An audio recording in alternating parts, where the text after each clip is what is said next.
Fanfare, triplicate. It's the Golden Podcast for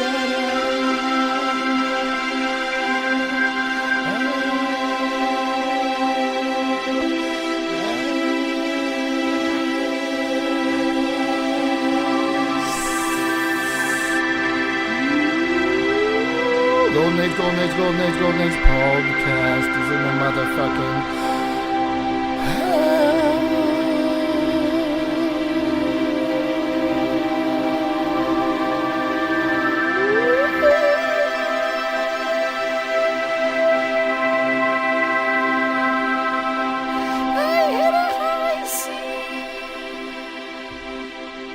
All right, that's the Golden Age's theme song. It's by the venerated artist known as Cartridge.bandcamp.com.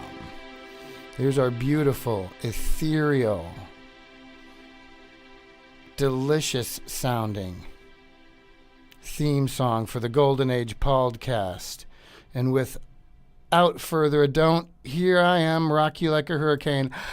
Pauldcast. It's PJ Cody. I'm in the house. It's the Golden Age Pauldcast. We're doing it once again, going hardcore representing for Erie, Pennsylvania, aren't I? Going hard for Erie, the big old champions. Should get a tattoo of that. Oh, look at that. This thing. Why am I? It's always backwards. Look. The little hook with a ball in it. That would make a dope-ass tat. Either that or this here Pinata's logo. This is probably, right here, guys. This is probably the best baseball cap ever manufactured. That's the Copa Diversión version of the Erie Seawolves logo. And speaking of logos, since I'm the fucking master of segues, let's bring on our little bug. All right. Usually I go into like a whole verse from Tribe Called Quest where like, and I'm just like, you know, microphone check 1 2. What is this? The 5-foot assassin with the roughneck business. I float like gravity. Never had a cavity. Got more rhymes than the one that's called family. No need to sweat Arsenio to claim some type of fame. No shame in my game, cause I always be the same. Styles upon styles upon styles is what I have. You wanted this PJ Cody, but you still don't know the half. I sport space hippie sneakers to avoid a narrow path. Mess around with this, you get the size of them. 11. I never half step because I'm not a half stepper. Drink a lot of coffee, so they call me Mr. Coffee. Refuse to compete with BS competition. I'm PJ frickin' Cody. Why don't you get with my mission? I never walk the streets thinking it's all about me, even though deep in my heart it really could be. I just try my best to like go all out. Some might even say, PJ Cody, you're bugging out. Some might even say, I just do that every episode just to prove I know the verb. Anyway, this is the Golden Age Pauldcast. If you've stumbled upon it, my name is PJ Cody, and I can show you real quick my name in lights. I designed that in Photoshop. I love that background. It's like a brown paper bag. And in case anyone is wondering about my blatant copyright infringement down there in the lower right corner, that was a logo I came out with a long time ago. I've seen other attempts at the smile and crossbones. However, I pioneered it. It started in 2009, and I claim ownership of it. Even though there are elements of, that's the original smiley face logo from some like insurance company in the 60s, along with some not so famous bones that I will hide now. Don't sue me, Powell Peralta. Love you. Shout out to Lance Conklin. Shout out to all the skaters, everybody listening, tuning in to the Golden Age Pauldcast. We have been going through a bunch of skate footy. We've been clocking footy and going over footy. And I thought, if I'm doing footy, we might as well try to do famous people footy. as famous as, to get mass appeal. There's only so many of my local Brandon homies that people want to look at. So today we're going to look at some footy, and it's probably going to be some more famous people footy. And shout out to them, so maybe they do our Pauldcast one day. Now, I do have some promo material. I did tell you guys that I had worked on getting some decals, so I ordered it from one of those fly-by-night sticker makers online, wherever. There I am. I have some stickers available. If you would like a sticker, all you have to do is holler at your boy. More than happy to assist there. I will mail you some thusly if you're interested in that whole business, and we'll get her done. And promo materials are in place. The Golden Age podcast is in place. Some might say, "Hey, PJ Cody, hey, the guy named PJ Cody, what's the Golden Age?" I try to be as vague as possible, in less specific, and just kind of reassure you guys that good times are ahead. I'm not sure how you want to interpret that, but there's going to be a means to an end, a small amount of tumultuousness here in the forefront. But at the end of the day, we're going to be able to relax a little bit more, and our margins won't be as gnarly. Really, I guess the main idea of the Golden Age is to kind of look forward to good times and to, I don't want to say question, but just, examine what the world is and what it appears to be. And if that's good enough for you, then that's cool. But for most of us, I think a lot of folks, I don't want to speak for others, but, it feels like it's not sufficient. Like we probably deserve a bigger piece of the pie as humans. And that's what we're going to collect for ourselves here in the near future. So I guess we're talking about a galactic history to get, spacey on you guys. 40,000 plus years ago, folks from other places came here and seeded the human race. So, we're all, I don't think any of us here on Earth are native species. I think we've all kind of been interwoven. That's why I think there's so much like race kind of issues in on Earth, because I think this is a planet that has a lot more variety of different planetary seeds than most places. So you got, folks who are humanoid, different colors, skin,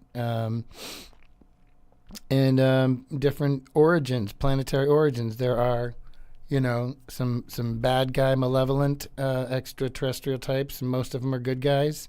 But Earth is a special kind of group home that's allowed folks from all different levels of evolution to come kick it. So, we talk about skateboarding, we talk about comedy, but really at the end of the day, dude, like the Golden Age is about setting the stage for what's next after some truths will be revealed. So we won't talk about what truths will be revealed. We won't speculate as to what the world is or who's running the show or what their intentions are, because we don't feed energy to things that don't serve us. We don't feed energy to things we don't like. So it's our job as humans who chose to be here in this time frame to uplift others to the best of our ability and make art, make music, make fun, make jokes, make light, make love, hug and kiss and punch each other in the face, and, all the parts of life that we're supposed to experience. The Buddhists are like, life is suffering. And people are like, what does that mean? That sounds shitty and negative. Like, I don't know that life is suffering is a shitty or negative thing. I think life is suffering is just saying, yeah, life is the act of suffering a lot. Now, do we call that good or bad? Well, sometimes, a lot of times we do call it good or bad. But suffering is part of the experience. Can you embrace the suffering? Like, thank you, sir, may I have another? Can you learn how to embrace that? Like, my favorite thing was what Alan Watts said. He breaks it down pretty simple. If you don't listen to Alan Watts, you're kind of missing out, because even if his voice is soothing, but he's telling you all the right stuff too. But and this is actually within one of my skate videos that my friend sent me, his trailer, and used Alan Watts, basically saying the idea that we're all gods, we're all divine, we're all divine creators. We have that awareness, but we came back here to Earth to forget those things, to forget, it's like, here's 75 years of fun and bliss and happiness and chicken pot pie and everything I want. And, one day you wake up and you go, what? Maybe I don't want predictable outcomes. Maybe I want to play a game where I don't know. It's like a video game where you're not going to know the ending. If you knew the ending of the game, you wouldn't want to friggin' play it. So this is a video game, right? And the video game, you have to not know you can beat it in order for it to keep your interest, right? So to me, that's the analogy of this life. We're here playing a video game. We're not sure if we're going to beat it or not. We're not sure if we're going to, save the princess from Ganon using the wooden sword. We don't know the outcome. And I guess that's part of the novelty, the appeal, is not knowing how it's going to end. Does that mean it's going to end happily every time? Perhaps not. Maybe it won't. But I'll tell you this. I guess we're just here to take the good and the bad and not judge one worse than the other. Like, you ever heard the maybe story, right? I'm not going to go through the maybe tale, but you have the oracle, you have the Googles in your pocket. It's basically a story of, good things happen. Hey, that's great, maybe. Oh, something bad happened as a result of the good thing. Oh, that's bad. Oh, maybe. So if you can maybe your way through this life, we're doing okay. I guess the golden age is about, trying to keep a foundation of love or faith, people, the other day someone was talking to me about faith, and I was like, well, what's the point of believing in something? I'm like, well, to me, like, faith is, it's believing in something that's unprovable. And I don't really think that's religious. I think that's more like artistic. Like, to be an artist, especially like an abstract artist, you have to let something flow through you. Like, the best abstract modern painters say, well, I'm just a vessel. This energy, spirit, whatever it is, whatever you want to call it, flows through me, whatever you want to describe it as. It flows through me, and then I'm the vessel, and I create the art. So really, like, art is religious if you think about it. But if you look at it from that, like, lens, instead of like some like, religion, like, in all the ways it's been bastardized and basically, co-opted by the patriarchy to run the show. They took out the father, mother, God part, right? Mother, father, God, right? They just, it was never intended to be separate. So humans changed the Bible over thousands of years to put it more in the hands of males and to run the show. That's not a secret. So I guess at the end of the day, the golden age is about knowing our divine nature, knowing our connection with each other, and celebrating this life, because that's what we're here to do. I'm here to remind you guys of what the main goal is and the purpose, and that's to experience. I used to say experience joy, but it ain't experience joy specifically. It's just experience, right? Remember, life is suffering. Experience disappointment. Like last night, I invited everyone over to watch Monday Night Football, and I couldn't get it to play on my TV. And I had a little mini meltdown because the thing didn't go the way I wanted it to, But that's what this life is, All my friends watched the, football game on my phone. And then we just end up playing video games instead. But, how your attitude is dictates. I had a bad attitude about it. I was like pissed off. I wanted my friends to watch the football game. It ended up being a shit show anyway. Bucks lost, but that's not the point, is it? Anyway, I'm kind of tarrying on here, but I want to introduce my co-host and producer of the program, Bella Ace. Hello, Bella. How's it, good girl? She's like, I know you're calling me, and I'm not even going to acknowledge you. Bella, you're a good girl, and you're my co-host. Want to say hi? Want to say hi? Hey, there's a cutie. Say hi to Bella Ace. Hello to Bella Ace. She's a 6.5-pound Maltese poodle mix, and she's a producer of the show. She's an audio whiz. She helps me with so many technical aspects of this program. If it weren't for her, I wouldn't be here. So props to Bella Ace. And so I've spent enough time bullshitting around the idea of the golden age So I think we'll kind of leave that for now. That's the name of the show, and that will get your interest. And I think for now, we're going to try to pop into some footage, and then maybe I'll throw out a few jokes at the end of the thing. So props to Community Access Media. I put their magnet on the wall, on the electrical thing, to give them their props. So props to Community Access Media in Erie, Pennsylvania. If you are an Erieite and you want to be like me and do a dope-ass podcast or Pauldcast and chat with your friends and bring your dog or whatever you want to do, reach out to camerie.org. And it's incredibly reasonably priced. I think it's like $60 a year for a producer. And you have access to the podcast studios. There's this little one here. There's like a 4-person one. There's like a huge green screen. I guess like the largest green screen in PA. There's editing. There's music studio. You can rent cameras. You can rent audio. You can rent DSLR. They got classes in DSLR, green screen, editing, podcasting, and all these classes are really reasonably priced. So go check them out. And, you see the production value here. You see we're streaming live to Facebook. We're streaming live on YouTube.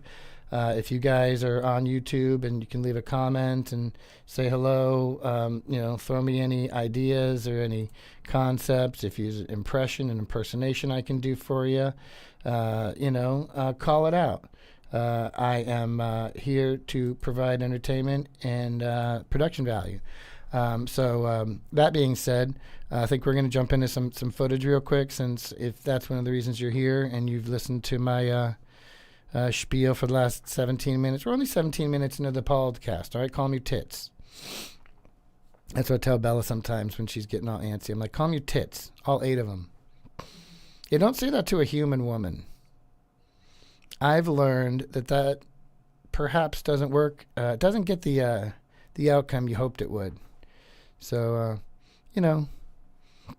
we can all be calm once the golden age kicks in. That's all it is. It's just hold the vision, right? Just hold out some hope that we were born into this world to enjoy it, and that we're going to get the opportunity to enjoy it and skate and enjoy our pets and enjoy our life and enjoy food and drink and sex and weed and everything else that the good Lord provided. Speaking of cannabis, I think cannabis came from another planet. That's one of the reasons why I think there's so many weird negative energies and why it looks so funky and exotic. I think it's an alien plant. The story I heard was that in Greece, the Grecians were maybe, I guess, the first ones to cultivate cannabis, and they discovered it or got the seeds or whatever from the Dogon tribe of Mali. And the Dogon tribe famously worships the dog star, Osiris, I believe. And they've had interactions with extraterrestrials from those planets, and according to the Dogons, they brought the cannabis, and they activated the cipher. They brought the cipher into effect. So I thought that was kind of cool.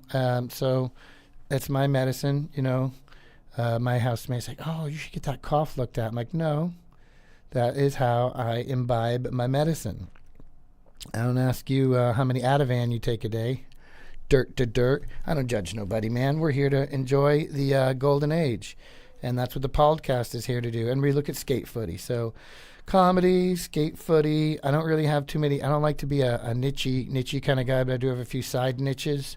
I guess, a little bit of Erie, PA, a little bit of disc golf. And then, esoterica, talking on some spiritual stuff. So without any further ado, we're going to go into some footage. I thought the first thing that would be fun to watch, I don't think any of this footage is repeated, but this is a bunch of clips. This is the edited version. I came out with my first skate video in 1996. It was called Adventures in High 8. It was on VHS tape. And in Adventures in High 8, there's a section that's Tampa Am and Tampa Pro. And I think it was 96. Tampa Am and Tampa Pro.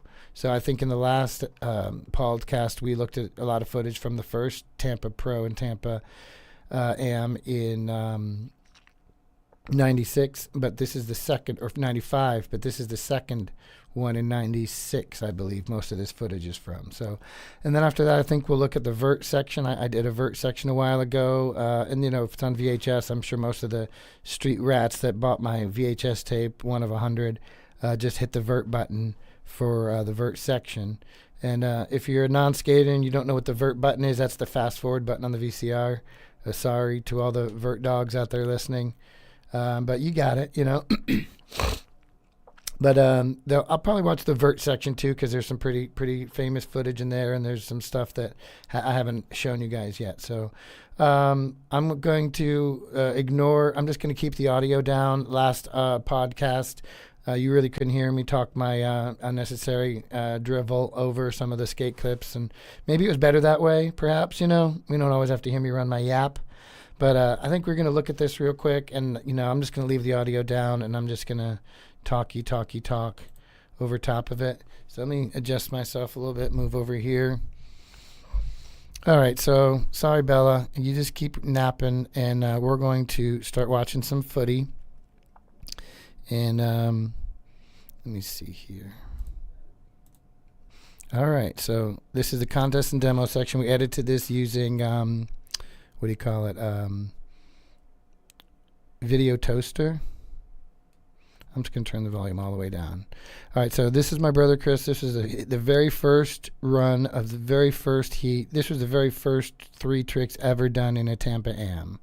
So it's my brother Chris. And, he landed his first 3 tricks. So that's tight. We did some of the stuff in black and white. I was kind of ripping off Dan. I can't remember Dan's last name. I always forget something, right? Dan Wolf. So here's Alan Russell. We all know Alan Russell. He's built the ramps pretty much every year at Skate Park at Tampa since day one. Alan Russell was so stoked that he actually landed like all these tricks in a row. He was so stoked. He's like, I can't believe I did that. And then I did the second trick. So I decided to throw that in there. Give Alan Russell's props. Mad love for Fort Myers. Here's Kevin Taylor, KT the God, still ripping, still doing the best back nose blunts in the game. Sean Mullender. Look at the style from this guy. Look at this switch front Smith. That's the first switch front Smith I ever seen. Look at that front 180. Just everything was buttery. Shout out to Jesse Sorensen, still doing it in Canada. Mike Maldonado, BAM's crew, Westchester, PA. Used to ride for H Street. Here's my brother Chris again in his second run. He did a 360 flip fakie. That's pretty gnarly. Kevin Taylor. Yeah, this was the first Tampa Am. Phil Hagel still doing his thing in Ocala with the vert ramp. You got Mike Frazier and all those guys still there. Here's Cairo Foster. Not a lot of people know that he was from Jacksonville and wore glasses. If you look at this clip closely, look, he's wearing specs, bro, on this switch frontside flip. Specs, bro. Spectacles. That's some old Roger footage, bro. That's some old Roger Cairo. Roger Foster. More Maldonado, Brian Childers, rip in peace. Brian Childers was incredible. Look at these stuff he does. He was the first person to do anything on this bank to wall, recorder to wall. That was the first trick ever done on anything. Look at him. He ollies up the friggin' pyramid. Brian Childers was amazing. If anyone out here is watching Switch Wally, yeah, I've never seen a Switch Wally in my life. North Carolina's finest, Kenny Hughes, still out there doing it. More Brian Childers. Yeah, and the time he was around, I think he rode for Santa Cruz. I'm not sure if he went pro or not. Salad Grind. Shout out to Eric Dressen. Good old Alyssa Steamer. Gizmo. We called her Giz. Neil Irwin's from England. He rode for Nudio, right? NDUK, right? Switch Pop Shove It was pretty good. Here's Mimsy. We all know Mims. He's a Olympic coach now. He coaches Olympic athletes. Here's Donnie Barley. Shout out to Donnie. I talked to him last week. We've been conversing. Yeah, he was the undoubtable winner of Tampa Am from this, doing the barley grind. Look at those banners, 411. Yeah, you guys remember 411. All right, so that was the Tampa Am, and then it goes to Tampa Pro. This is Tampa Pro 96, so this is stuff you haven't seen yet because last one was just Tampa Pro 95, the inaugural one. Here's good old Tom Penny, greatest skater of all time in my opinion. Switchback lip, switch front tail. Didn't get a whole lot of him, but, you know, he's the god. Steve Olson still lives in Washington. I guess if I go to Tacoma, it's pretty easy to find Steve Olson around. Ed Templeton. Yeah, this is all, you know, me just poaching, getting on there. You didn't need a press pass. They just knew me. Pretty much me and Josh Stewart were the only Tampa filmers. Here's a switch feeble 180 from Gershon, which is way ahead of its time. Here's Jeremy Ray's first front 270 lip that I'm aware of. Jeremy Ray, if you watch this, can you confirm that was your first front 270 lip ever done? Billy Lane from Ocala was doing those front blunts down the rail every time. Eric Costin, you know, he's still probably doing some things, right? We know about Costin. Jamie Thomas, Ethan Fowler. Yeah, none of this footage was in the the last stuff we watched, guys. So no repeating bastard yet. Repeating bastard. One of these days, though, I'm going to be repeating footage, but not today. All right, here's John Montesi. Shout out to Westside Skate Shop. Glad you guys made it through the hurricane. Montesi had the most boost out of anybody, but still went technical. Kick flipping garbage cans, salad grinding through the Kona. Big airs. Yeah, he always showed up, showed out. John Cardiel, probably nicest dude to ever exist. Probably one of the greatest skaters to ever live. In my top 5 for absolute sure. He kind of blew his run, so I just kind of filmed him goofing. He didn't really take it too serious. But Billy Lane, this is his first contest. He went pro at 16 for eye level. I won't mention what happened to eye level or how that story ended. But Billy Lane was doing switchback 180s better than anybody and doing things over the pyramid like fakie flips and fakie ollies and just really incredible consistency. That dude. Here's Jamie Thomas skating a street contest. Happy 50th birthday, Yami Tomas. Jamie Thomas. That's how I just pronounce his name, Yami Tomas. I do all kinds of things. Here's Danny Way. He has accomplished a few things in skateboarding, perhaps. You know, Great Wall of China comes to mind. He's a notable athlete still, Danny Way. Here's another Phil Shao. God rest you. Rest in peace, Phil Shao. San Jose lost Phil Shao. They lost Tim Brosh, kind of all at the same time, and then they lost Crazy Eddie. It was gnarly. So, yep, there's Cardiel. A Gap to Grind. That was one of my favorite clips I ever filmed in the history of filming. Yeah, watch Billy Lane. He rolls this and, like, here's the whole girl team. Like, bro, we need to sponsor this fool. Yeah, Billy Lane is still around. Danny Way, frontside flipping. Yeah, he killed the street and the vert that year. Here's Costin. This is the winning run. In 411, they kind of chopped up his run into, like edits, but I wanted to show the whole uninterrupted run because, like, why not show the whole consistent run? So, you know, he's nollie heels this way, switch heels that way. Only very few people could do 2 flip tricks over that pyramid. That was him and Kane Gale probably were the only 2 at that time. And then look at this, nollie hard or nollie inward heel. God, nollie inward heel, I guess. I can't tell. Backsmith. To me, Costin's like the best goofy foot skater of all time. Maybe not Tony Hawk. Maybe, I don't know. Tony and Costin, best goofies. Yeah, just shredding. And then nollie back heeling over the pyramid. I think it's a slight deck check here. But hey, it's Costin. Okay, leave him alone. So, yeah, that's that. So I wanted you to see that. And we're just going to close this before anything weird happens. All right, we are back. The Golden Age Pauldcast exists to go over skate footy. That particular skate footy was from Adventures in High 8, the Tampa Am 96 Street Invert section. So now we are going to go back and look at some other stuffs. I have the vert section I'd like to show you guys. It is the it's some vert that I just poached. Like, I think I've told you guys a story before that I would go onto the ramp and start filming and it didn't get anyone's permission. I wasn't really anyone's homie. You know what I mean? Like, I kept mentioning to Frazier, like, hey, you know, I would film you, and then sometimes you'd be like, hey, can you just not film me? I think there's like, only time he did that was like I'd shown up and like hadn't even put his pads on yet, and here's my eager ass running up the deck, you know, onto the deck of the vert ramp so I can film. I'm like, can the guy warm up? Like, I don't know. I'm homeschooled. I don't know stuff. But so it's a combination of like footage I shot of Mike Frazier, Brian Howard, Paul Zitzer, the dudes who were there all the time. And then after that, it was Tampa Pro vert footage from '96. So without any more of my bullshitting, let us now examine the vert section. I won't play the music, but it's all like punk rock. It's like snuff and strung out pretty much the whole time, which is pretty much what I listened to as a young man, was skate punk. So let's go ahead and watch this vert section, guys. There's some rock and roll going on. Anyway, I introduced with Paul Zitzer, Nollie Front Heel Indy. Yeah, I'm going to tell you guys, like, Zitzer had some rad tricks, and he's the best announcer in skateboarding. He keeps it real, tells it like it is, and I'm a huge fan of Paul Zitzer. Shout out to Paul Zitzer and Sprack Skate Park. Here's me filming Mike Frazier, probably like just warming up. So everything Frazier does is incredible. I'm zooming with a fisheye, which a lot of people didn't do.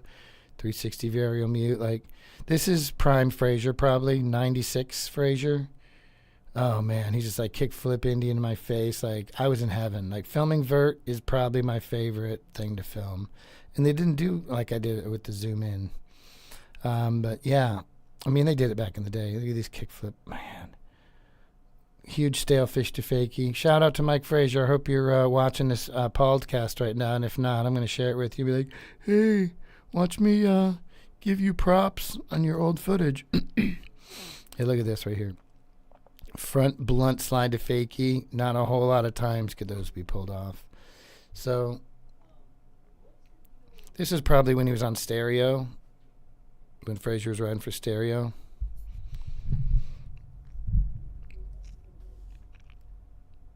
I'm going to say little and let you enjoy this. But yeah, look at the street course. It's barely full. Watch this disaster slap. You ready? Pow! Good God.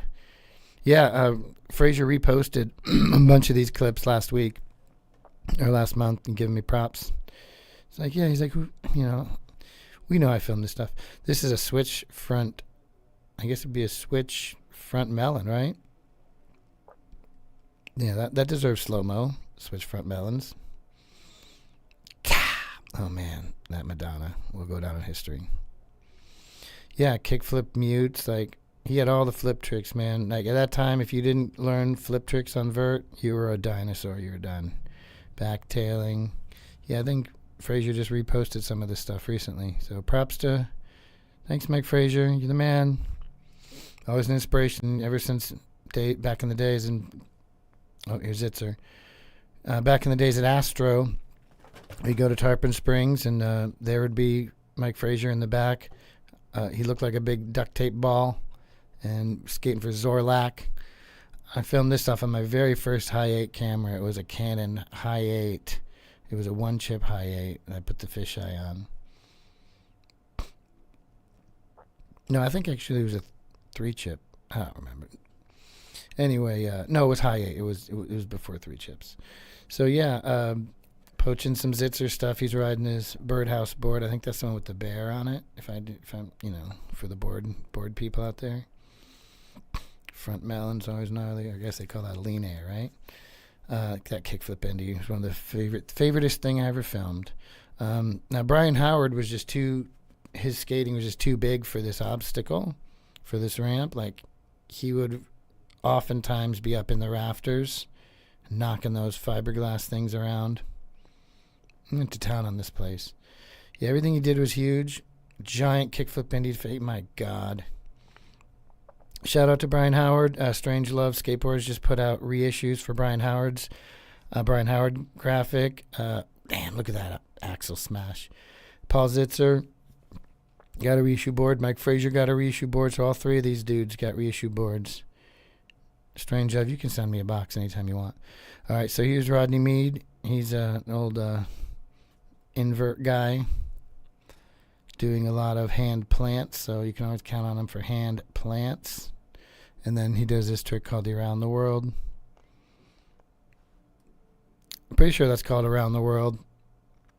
So yeah, this is Cut 2 Tampa Pro Vert. This is 96.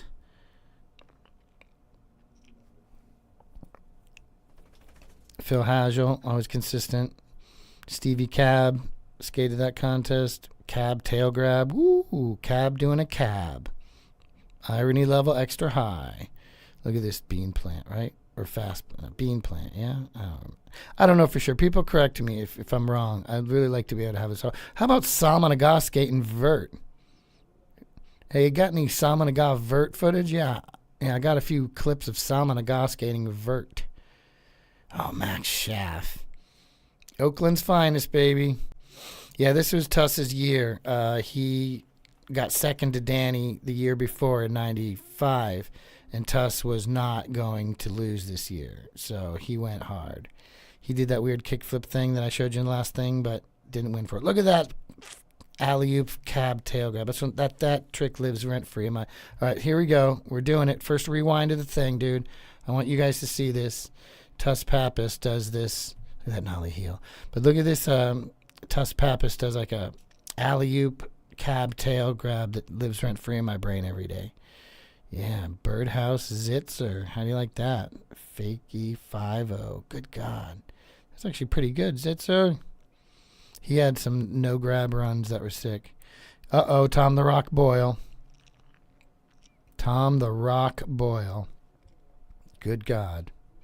McTwisting. Oh, I got one of Tom Boyle's McTwists. Man, I'm happy. Look at this stale fish. Oh, that's one of the favorite things I ever filmed. Zoomed in. Good old Bucky. Still relevant, still shredding, still advancing, still getting better. Bucky got in a time machine and forgot it was 2024 and he got older. Dude's in his 50s and still skating exactly like this. That's John Comer to my left playing with a piece of twine. John Comer was super cool. Rest in peace, John Comer. Yeah, so if you look at the madness here, it just goes on and on and on. There's a big crowd for it. Oh, my God. Yeah, you got to do all the Bucky. Here's Mike Crum floating. Mike Crum's not a gravity guy. Look at that switch front one out. He doesn't care about gravity. He transcends it. Rune Cliffberg, Copenhagen, Denmark. Yeah. Rune, Olympic athlete. Here's Matthias Ringstrom, a.k.a. Matthias Mingstrom. I know a girl who's got a baby with him. I know a girl's got a baby with Matthias Ringstrom and another pro skater, like Dustin Charlton or something. I don't remember. No, it wasn't Dustin Charlton or somebody else, but yeah, I guess she likes the skaters. All right, yeah, more. Look at this switch shove, Indy. That was incredible. Yeah, that was Mike Crum. More Rune doing flip tricks. Look at Tuss dropping in switch. He had bailed the first run and did it again, dropping in switch because he doesn't care. First wall McTwist. So yeah, this is his winning run. He would not be denied this year, and with Danny Way not in attendance, he was going to win. Look at that fakie to fakie 540. Crowds losing their mind. I'm not going to play the music because we're just going to avoid that whole situation we had last time. So yeah, he finishes this with this, like, I don't even know if it's a sugar cane or what you call it. This last trick he does like a fakie Smith of some sort. All right, Vert Dog, see if you can tell me this trick. All right, so giant kickflip Indy again. But at the end, you'll see this run. This is Tuss's time to shine. And Tuss is a great guy. We keep in touch and we chat. And Tuss is a good guy. He's a strong Christian man. Props to you, Tuss. And watch this last trick. What is this? What do you call that? Is that a sugar cane? Like a 180 to fakie salad? Wait, hold on. We're rewinding, aren't we? We rewinded. All right. Please, somebody in the comments, leave me a comment as to what that was. Like a back 180 to fakie. I don't know. Somebody please help me examine that. And props to you for doing that. All right. So that was the whole vert section. Yeah, we timed that out so perfectly. So, yeah, once again, the Golden Age Pauldcast is 48 some odd minutes in, and we're going to keep things rolling. I think I might have one more section that I kind of want to dig in here. So let's have a look here. All these contest footage. You know what? I don't know. Yeah, let's do the friends section from Adventures in High 8. There's an outside chance of repeating ass footage. But you know what? Who's really paying attention out here? Who's paying attention? I'm glad you guys are paying attention, but if we repeat a clip here and there, no one's going to lose their mind. And this is the friends section from Adventures in High 8. In the 90s, you still had your formulas for skate footage, right? Intro. Couple of section, maybe do two dudes at the beginning, a dual part, and then you do an interlude, and then you do a slam section, then you do this interlude, and then you do this video part, and then you got credits, and maybe you have a vert section. But, you have to have a friend section. You're filming your friends are filming you. So we're going to look at the friends section here real quick. I'm going to bring this back in. And since we're going so smooth, we're just going to keep this rolling. Just in case you're wondering, this is the Golden Age Pauldcast. My name's PJ Cody. I do have graphics. I have lower thirds. I have all types of technological advances here. So we're going to watch the friends section. I'm going to shout out all the dudes. And if you're watching the Pauldcast and it's you on the screen, be like, oh, my God, that's me. And then you can comment or whatever. So let's watch the clips. This is going to be the friends section, starting out in downtown Tampa with good old Dwayne Phillips. He wanted to ollie this. A few people ollied it over the years, but there's Dwayne. Yeah, there'll be a few repeated clips in this. Switch front nose at Marble Manor. This is the stuff in Venice. First nollie nose grind I ever saw. Big roof gap. And then this is my friend Richard Swanson from Ocala. Shout out to Richard Swanson if you're watching the Pauldcast. It's a homie video. It's like I've never made like not chomp on this, but like high production value. Like the footage is good, but it's it's homies. Nick Matlin. I don't mind. You can call me a homie video maker, just making homie videos. I don't mind that. Here's some early spot footage of Nick Matlin. I think this is one of the very first times I filmed Nick and skating at Spot. That's the handrail I broke my arm on trying to front tail. That's a ghetto spot eating your Ebor. There's an Astro skate. Putting on the sepia tone because the colors are so ugly at Skate Park at Tampa, and because I wanted to imitate Dan Wolf, so I did black and white and some sepia. It actually made the place look better. The colors are fucking atrocious. So yeah, Nick Matlin, front heels. We taught each other front heels. We both always had a solid front heel. Where's my dog? Bella, where'd you go? Oh, here you go. Oh. And my old roommate, Mark Huff. Say hi, Bella. This was my old apartments, UTA apartments in beautiful Tampa, Florida. That area is probably still underwater right now. My roommate, Mark, Josh Stewart, Theories of Atlantis. He has all those companies. TOA Distribution. This is Clay King. This is probably Andrew Reynolds' favorite skater, one of Andrew's buddies growing up. Kind of taught him, showed him the ropes. Andrew Reynolds, Clay King, Robbie Bassford. That was the crew. Victor Dizaki came in later. That's Pete Thompson. Go buy his book, 93 Till. That's Pete Thompson. Here's Will Durham. Rest in peace. Wow. Lean air to 5-0. That was sick. Yeah, we had a good few clips of Will Durham. Passed away 20 years ago, a long time. But he had a Benihana, but, he was better at barefoot Benihanas. We did discuss his barefoot Benihanas in the past. It's okay that he was wearing shoes. Like I was saying about Billy Lane, the fake yallies, the way he skates the pyramid, his consistency was, nobody had that kind of consistency at all, guys. So yeah, watch his fake yallie. He had fakey kickflip too. I had a fakey kickflip, but I forget what happened to that clip. My old roommate, Matt Ayers, he's a cool dude.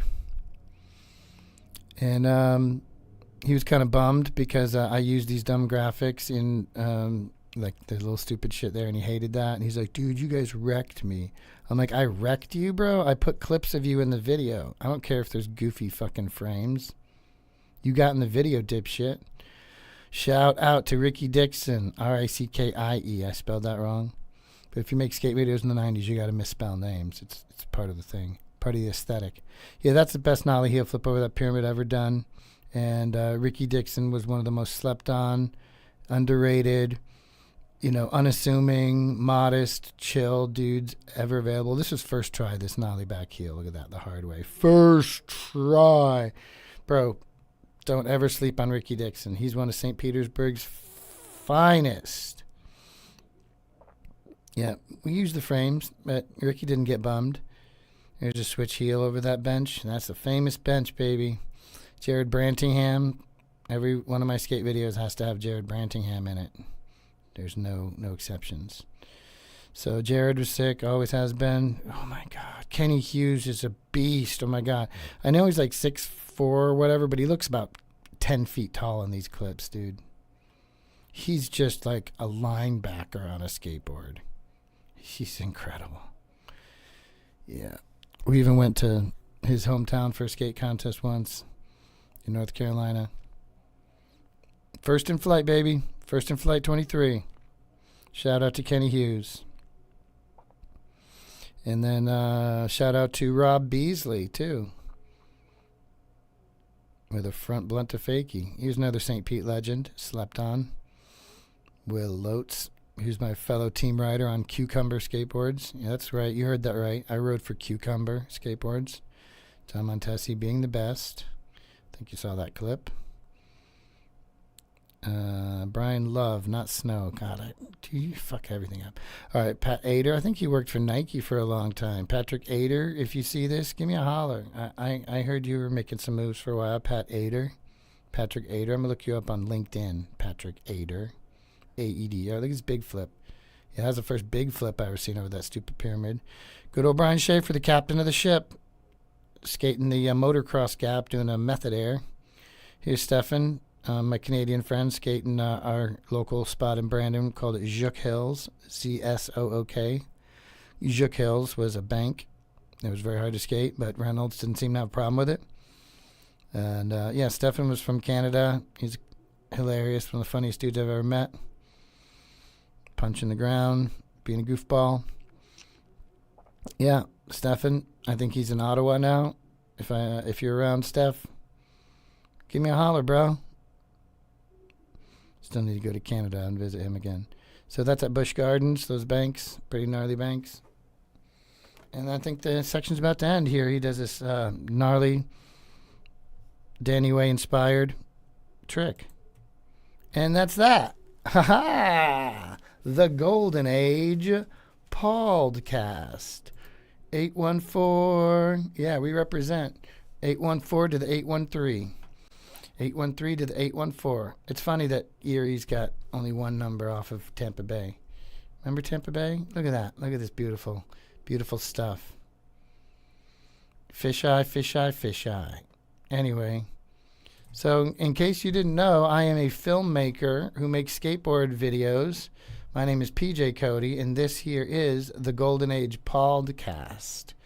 Now, what does that mean to us? Well, we know what it means. It's the Golden Age. I have stickers. Look, guys. The Golden Age has made decals. If you're interested in having a decal, you can message me. Email me, CodyGalaxy at Gmail, C-O-T-E.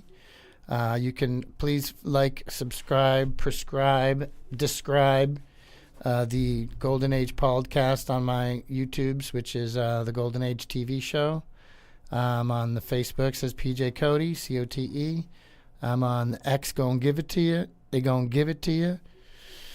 You know, forget trying to get it on your own. X gonna deliver to you. And if you're on X, it's just Paul Cody, PAULCOTE. And good golly, the Golden Age is here for fun, camaraderie, excitement, skateboarding, disc golf, little people, large people, dogs, cats, telephones, human people, alien people. Shout out to Cartridge for the soundtrack. Shout out to that producer, who's also me, cartridge.bandcamp.com. All those songs are free. Put them in your B-movies. Put them in your soundtracks. Put them in your bum. I don't care where you put them. They're free. They're for you. Art is here to uplift. I'm a painter. I'm a writer. If you want to read my book, you can either buy it off of Amazon. It's called Everything Up to Now.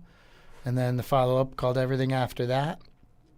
And that's on Amazon.com. If you're on Amazon, if you like the corporate, conglomerate, Luciferian, satanic, capitalistic businesses, you can give them your money and get my book. Or you could hit me up and I'll send you a PDF for free, because it's about upliftment. It's not about making a profit. The only profit I care about is spelled Prophet. That was fancy, Paul. How did you get so fucking fancy? My God. Well, I'm fancy because I've learned to be funny, and being funny is being fancy. So I'm funny. I have a lot of jokes I've written over the years, and I thought, since we want to do an hour, I might try to finish off.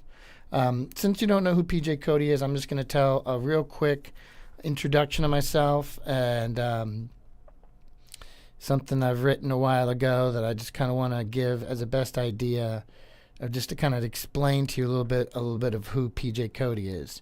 So I was homeschooled. I'm an identical twin, and that's part of my uniqueness.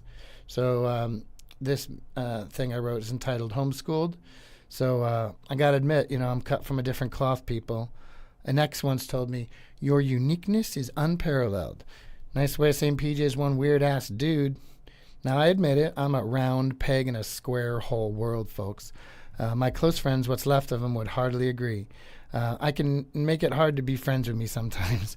I can be a handful, let's just put it that way. I'll make friends with you, and all of a sudden everything's normal, and then one day some really weird shit comes out of my face hole and has nothing to do with the conversation at hand, and it's some random response that makes perfect sense to me, because I've already drawn 3 different obscure comparisons in my head and relayed my scattered brain conclusions to my bewildered counterparts. I fully expect them to understand the distant correlation, right? And then they look at me like, what the fuck? Then I remember, oh, yeah, that's right. I was homeschooled for the entirety of my primary and secondary and high school. Yeah, that's right. I have never so much as set any foot in an organized public or private educational facility, not once. Now, when I finally reveal this important facet of my life to my new pals, they seem relieved. Oh, okay. All right, it all makes sense now. They're right. I should probably lead with that from now on. Yep, PJ Cody, homeschooled from the get-go. Apologize in advance for any awkward skittishness out there in them social scenarios. Ooh, look, I just moved my hands and now the camera's moving. That's fucking incredible. Now, and of course, had to be poor mom that was the teacher for every year of our homeschooling. God bless her mom.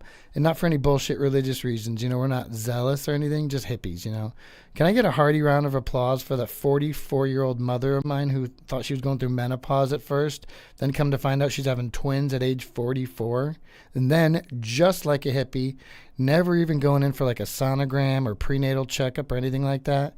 They didn't even realize there were 2 of us until I came squeezing out 5 minutes after my identical twin brother.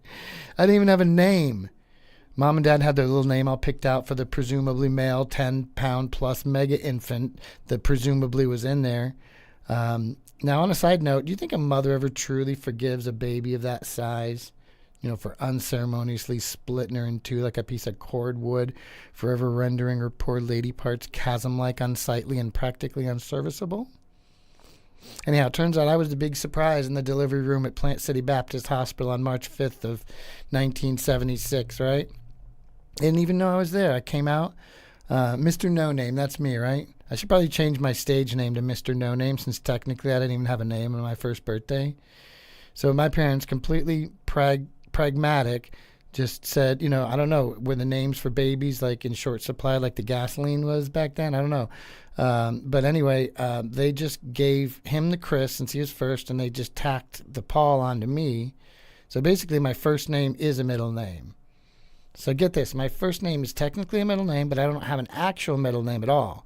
So there's only 8 letters in the entirety of my proper first name and last name, and 2 of those letters contain accent marks. Precisely 50% of my proper last name is encumbered with an accent mark. How fucking pretentious is that?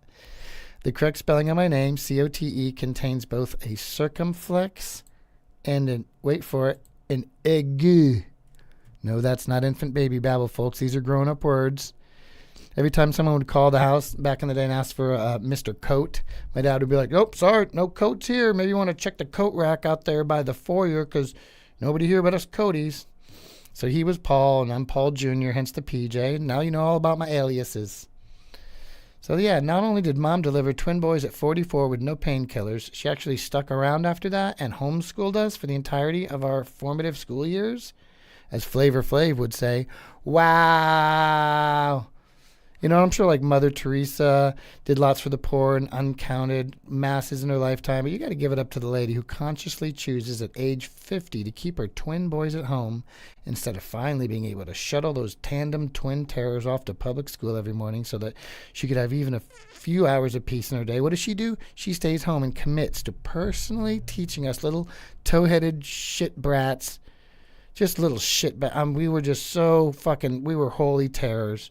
You just set us down and like we would just run in opposite directions.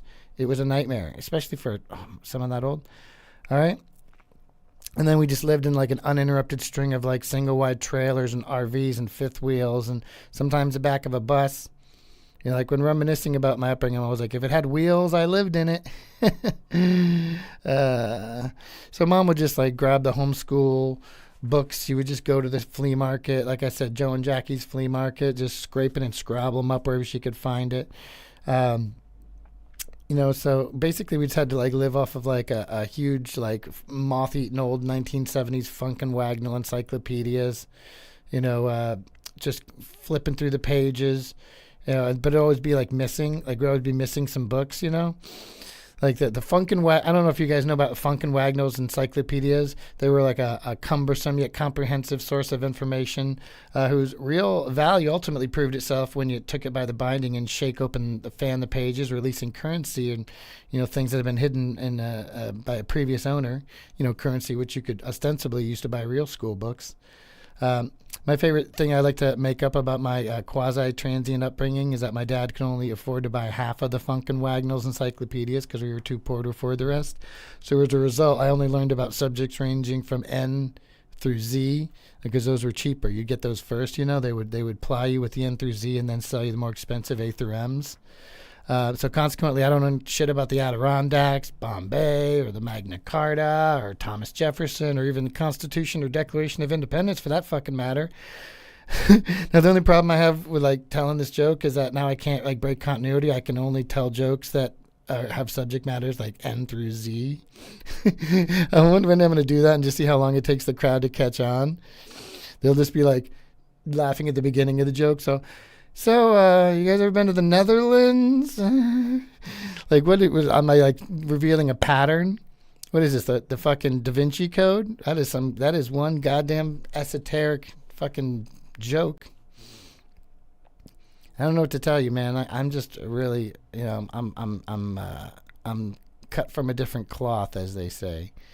But I'm also a painter. I'm a writer. Good golly, I have a lot of irons on my fire. So, you know what? I'm just going to leave it at that. I think that we've done our business here. I'm feeling good about how the day has finished. I think we're coming up right to an hour. I fumbled through that last bit, so we're gonna sign off. I love y'all. This is the Golden Age Pauldcast for young Bella Ace, my young ward. My name is, once again, in case you didn't get it the first time, it's PJ Cody, COTE. Please find me. Please love me. I need your time, attention, and I'm begging for your love and affection. Again, the Golden Age Pauldcast exists in light and love to have a good time. I'm going to fade out thusly into my graphic and do my outro music. I will bid you adieu. I will tell you to go jump in the lake. I will make sure you understand small talk sucks and that we will continue this thing going. And love y'all to the depths of my heart. Please hit me up if you want to be on the podcast and be a part of my little world. And peace and blessings from the Martian landscape. God love you. And if you're not feeling it, then go on ahead and go jump in the lake. Love y'all.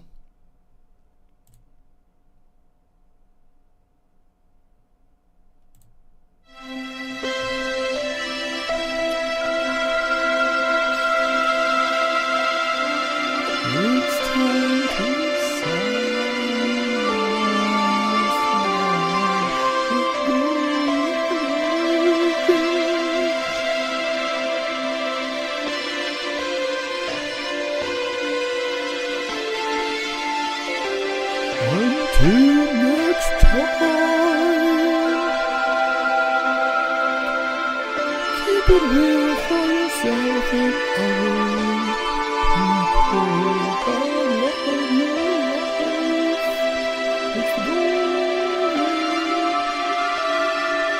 Pauldcast. Let's go jump in the lake. Bye.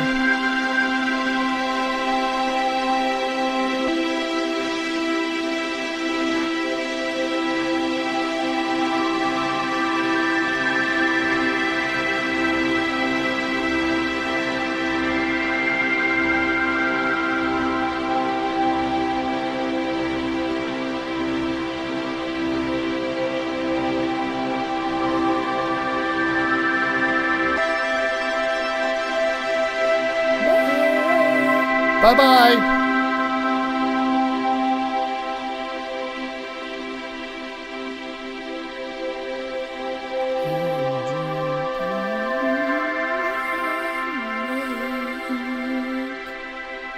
It's Lake Erie, guys. Go jump in it. Peace and blessings.